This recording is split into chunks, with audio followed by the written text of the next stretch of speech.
One of the quietest yet most dangerous habits stealing our peace is overthinking. It doesn't crash like an accident or roar like a storm, but slowly and silently eats away at our happiness. We replay every mistake in our minds, that one wrong word, that missed chance. Then, we start creating problems that don't even exist. What if I fail? What if they laugh?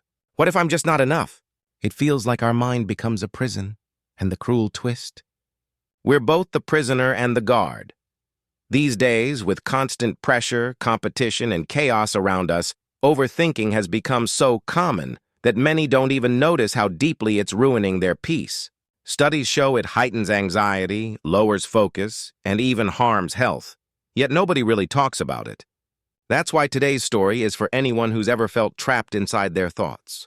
A story that reveals why overthinking is so dangerous and how to finally break free. Listen closely, because one line from this story might just change how you think forever. In a quiet coastal town lived a fisherman named Ethan, skilled, hard-working, and admired for catching the best fish. He had only one flaw: he thought too much. Every morning, while others pushed their boats into the sea, Ethan sat on the shore staring into the waves, his mind drowning in what-ifs. What if there's a storm? What if I catch nothing? What if my boat breaks? What if no one saves me? These thoughts chained him to the sand. One bright morning, the sea was calm, the sky clear. All the fishermen sailed out except Ethan. Hours later, they returned laughing, boats heavy with fish. Ethan forced a smile, but inside, regret weighed him down. Another day lost to his own mind. Then one morning, an old sailor named Thomas saw Ethan sitting alone again. Thomas, known for his sharp wisdom, walked over and asked, "Ethan, why are you sitting here? The sun is up, the tide is right, and the fish are waiting." Ethan sighed. "But what if something goes wrong? What if I get lost or the storm comes?" Thomas smiled softly and pointed toward the horizon. "See that bird flying over the waves? It doesn't know if it'll find food, but it flies anyway. The only way to know is to try."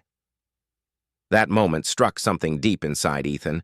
He finally decided to sail. No overthinking, just action. To his surprise, the sea was peaceful, the sun kind, and the fish plenty. He returned with a full boat and a light heart. But old fears never vanish overnight. Weeks later, dark clouds loomed over the village. The fishermen, though nervous, still prepared to sail. Ethan froze, thoughts racing. What if the storm sinks my boat? What if I never return? Thomas appeared again and said, "Caution is wise. Fear is heavy. Learn the difference." Ethan stayed that day, and though the storm came, it passed quickly.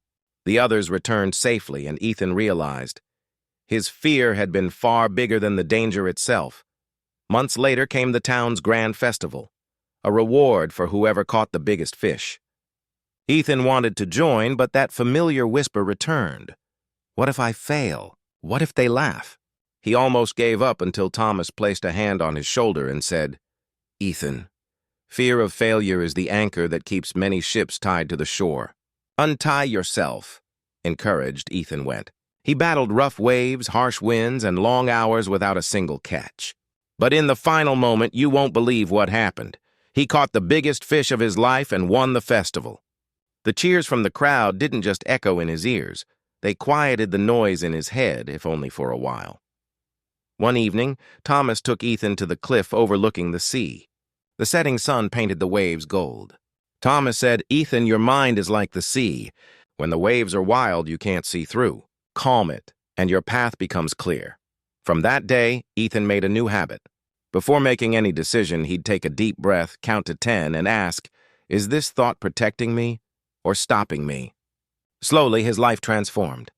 He sailed more, feared less, and lived more freely. He even began teaching younger fishermen not just how to catch fish, but how to think clearly.